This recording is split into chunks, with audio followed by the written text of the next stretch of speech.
Dart skill presents same sides. A shape is said to be symmetrical when one half is the mirror image of the other.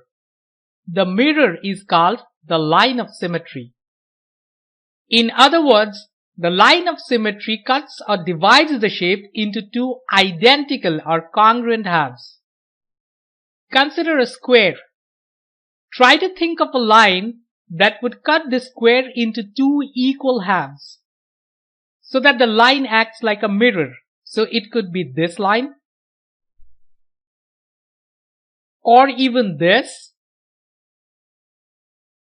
or any of the two diagonals on the square, this or this.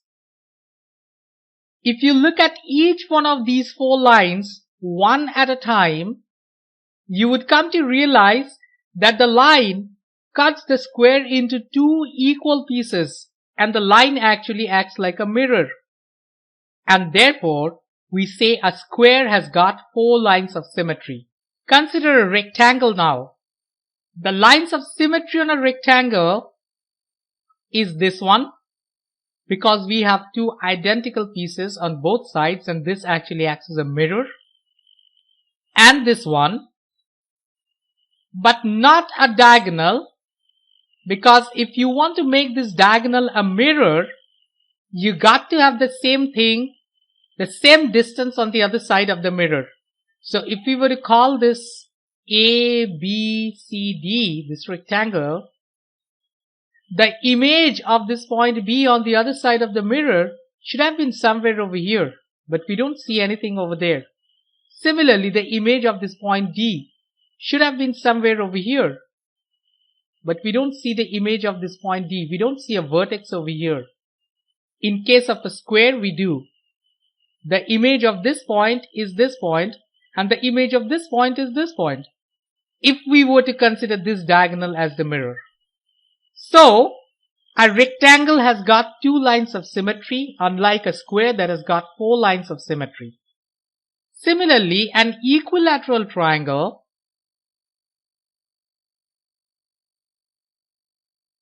will have three lines of symmetry.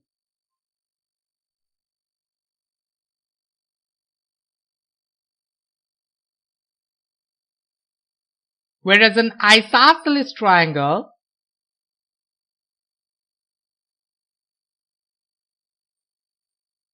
will only have one line of symmetry. And there's no line of symmetry on a scalene triangle. Can you think of a shape that has got an infinite number of lines of symmetry? Well, that's a circle, and any diameter on the circle becomes a line of symmetry, and you could actually draw an infinite number of diameters for any given circle.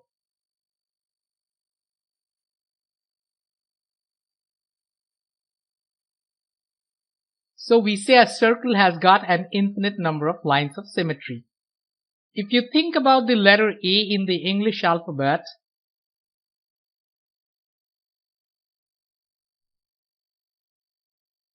you'll probably realize that it's got one line of symmetry.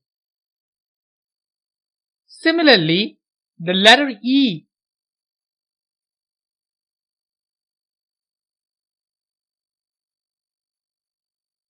has also got one line of symmetry, but that's a horizontal line as compared to the vertical line of symmetry on A.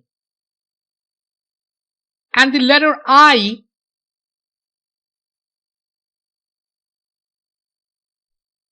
has got a vertical as well as a horizontal line of symmetry, because each one of these two lines can act as a mirror and cut this letter I into two equal halves so that the other side is exactly the image of what you see on one side.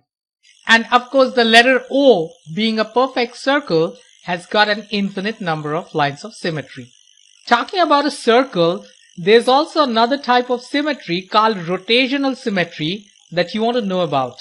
When a turn figure matches its original shape after it's rotated, we say that it's got rotational symmetry. Think about a circle. When you rotate or turn this circle, let's say in the clockwise direction, you still see the same shape, right? Therefore, we say the circle has got rotational symmetry. Think about a Y-like shape in which the three legs are the same distance from each other. In other words, this angle out here is a 120 degrees, and so is this angle and this one,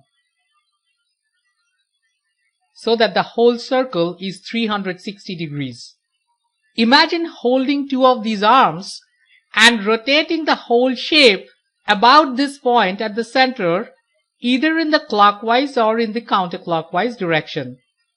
So when the whole thing has rotated through 120 degrees, you see the same shape. This leg would have come here, this leg would have come here, and this one would have come here. So it's still the same shape after a rotation through 120 degrees. And again the same shape after a rotation through 240 degrees. So we say this shape has got rotational symmetry.